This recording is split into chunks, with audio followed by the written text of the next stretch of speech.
ආයුබෝවන් Eclipse entertainment නාලිකාවට ඔයගොල්ලෝ හැමෝම සාදරයෙන් පිළිගන්නවා. ඔයත් අලුතෙන් ස්ටුඩියෝ එකක් හදන්න ඉන්න කෙනෙක්ද? එහෙම නැත්නම් තියෙන ස්ටුඩියෝ එක අප්ඩේට් කරන්න හිතන් ඉන්න කෙනෙක්ද? එහෙනම් ඔයාට තමයි මේ වීඩියෝ එක. වීඩියෝ එකේ මුල ඉඳලා අග වෙනකන්ම ඔයගොල්ලන්ට ගොඩාක් වටින දේවල් ඇතුළත් වෙලා තියෙනවා. අන්න ඒ හින්දා වීඩියෝ එක මුල ඉඳලා ඉවර වෙනකම්ම බලන්න කියලා අපි ඔයගොල්ලන්ට කියනවා. ඒත් එක්කම කියන්න ඕනේ අපේ channel එක තවමත් subscribe කරලා නැත්නම් channel එක subscribe කරන්න. bell icon එක click කරන්නත් අමතක කරන්න එපා. ඒත් එක්කම තවත් කෙනෙකුට නරඹන්න මේ වීඩියෝ share කරන්නත් අමතක කරන්න එපා. audio engineering සිංහලෙන් series එකේ episode 3 විදිහට අපි ඔයගොල්ලන්ට දෙන්නේ ස්ටුඩියෝ එකකට අවශ්‍ය කරන equipment, acoustic items, ඒ වගේම softwares. මෙන්න මේවා මොනවද කියලා. වැඩි කතා නැතුව අපි යමු වීඩියෝ එකට. මේ audio engineering සිංහලෙන් episode 3.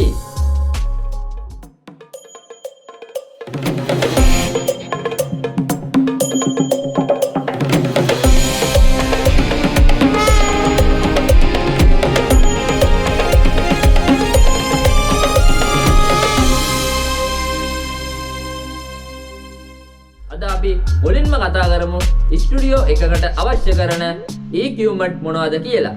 මුලින්ම අපිට ඕනේ වෙනවා ඔයගොල්ලෝ පාවිච්චි කරන එහෙම නැත්නම් පාවිච්චි කරන බලාපොරොත්තුෙන් ඉන්න softwares run කරන්න ඒ software recommend කරන PC එකක්.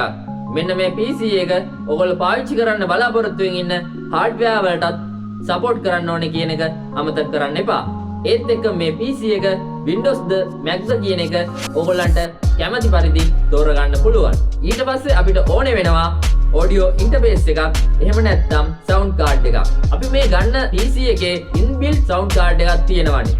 ඇයි තව sound card එකක් ඕනේ වෙන්නේ කියලා ආධුනිකයෙක්ට ප්‍රශ්නයක් තියෙන්න පුළුවන්. ඒකට උත්තරේ තමයි PC එකේ inbuilt තියෙන sound card එකේ sound quality එක ඉතාමත් අඩුයි. ඒත් එක්කම අනිත් කාරණේ තමයි input සහ output ගාන. ඕගොල්ලෝ audio interface එකක් ගන්නකොට ඕගොල්ලෝ පාවිච්චි කරන්න බලාපොරොත්තුෙන් ඉන්න අවශ්‍යතාවයේ අනුව input සහ output ගාන තීරණය කරලා audio interface එකක් ගන්න.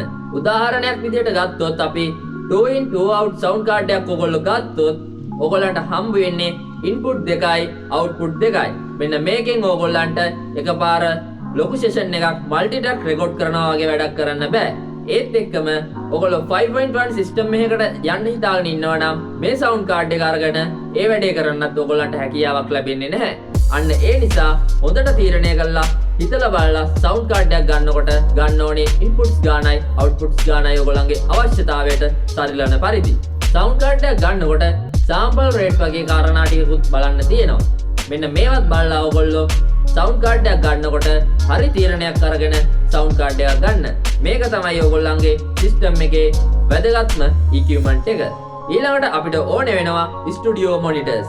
studio monitors ගත්තාම නොඑක් වර්ග දැන් වෙළඳ පොලේ එක price වලට දකින්න පුළුවන්. නමුත් studio monitor ගන්නකොටත් ගොඩක් සැලකිලිමත් වෙන්න ඕනේ කාරණා ටිකක් තියෙනවා. ප්‍රධාන වශයෙන්ම සැලකිලිමත් වෙන්න ඕනේ කාරණා තමයි frequency range එක, maximum sound pressure level එක, ඒත් එක්කම speaker එකේ size එක.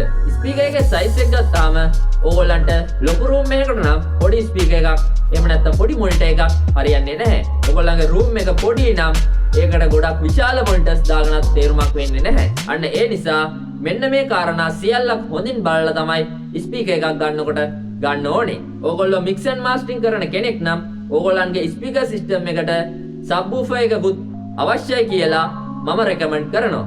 අනිත් කාරණාව තමයි ඔයගොල්ලන්ගේ ස්පීකර් සිස්ටම් එකට ස්පීකර්ස් කීයක් ඕනේද කියන කාරණාව.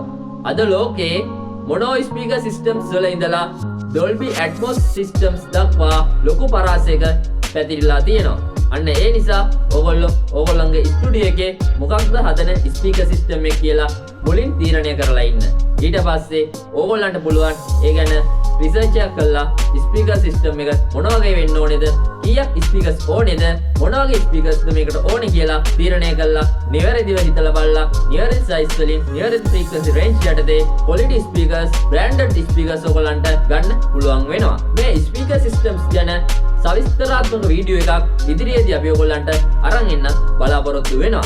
ඒත් එක්කම අපිට ඊළඟට ඕනේ වෙනවා headphones. headphones ගත්තාමත් බලන්න ඕන කාරණා කීපයක් තියෙනවා මිලදී ගන්න කලින්. මුලින්ම බලන්න ඕන කාරණාව තමයි open back ද close back ද කියන එක. ඊට පස්සේ monitors වල කිව්වා වගේ frequency range එක බලන්න ඕනේ. sound pressure level එක බලන්න ඕනේ. මෙන්න මේ කිව්ව කාරණා ටික තමන්ගේ අවශ්‍යතාවයට අනුව ගලපලා තමයි headphone එකක් වුණත් ඔයගොල්ලෝ මිලදී ගන්න ඕනේ. අනිත් කාරණා තමයි ඔයගොල්ලන්ගේ ස්ටුඩියෝ එකට හෙඩ්ෆෝන් කීයක් විතර ඕනේද? මේකට උත්තරේ තමයි ඔයගොල්ලෝ රෙකෝඩින් එකක් කරද්දී එකපාර ප්ලේ කරන එහෙම නැත්නම් එකපාර වෝකල් කරන හැම ප්ලේයර් කෙනෙක්ටම සහ වෝකලිස්ට් කෙනෙක්ටම එක ගානේ හෙඩ්ෆෝන්ස් තියෙන්න ඕනේ. ඊට පස්සේ අපිට ඕනේ වෙනවා මයික්‍රොෆෝන්ස්.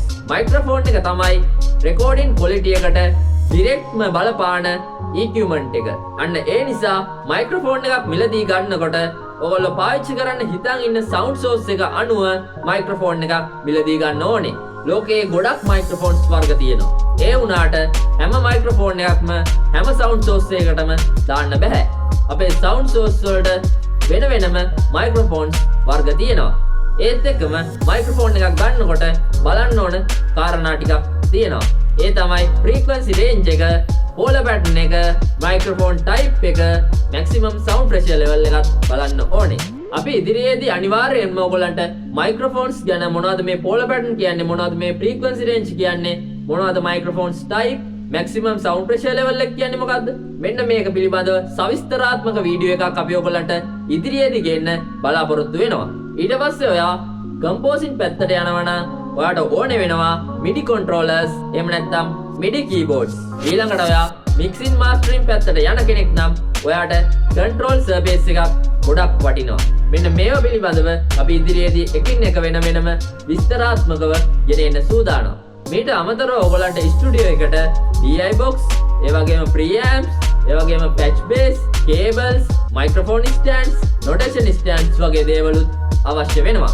ඒත් එක්කම කියන්න ඕනේ ඔයාලා අලුතෙන් ස්ටුඩියෝ එකක් හදන කෙනෙක් නම් ඔයාට ලයිව් රූම් එකේ ඉඳලා කන්ට්‍රෝල් රූම් එකට සිග්නල්ස් ටික ගේන්න ස්නේක් කේබල් එකක් අවශ්‍ය වෙනවා.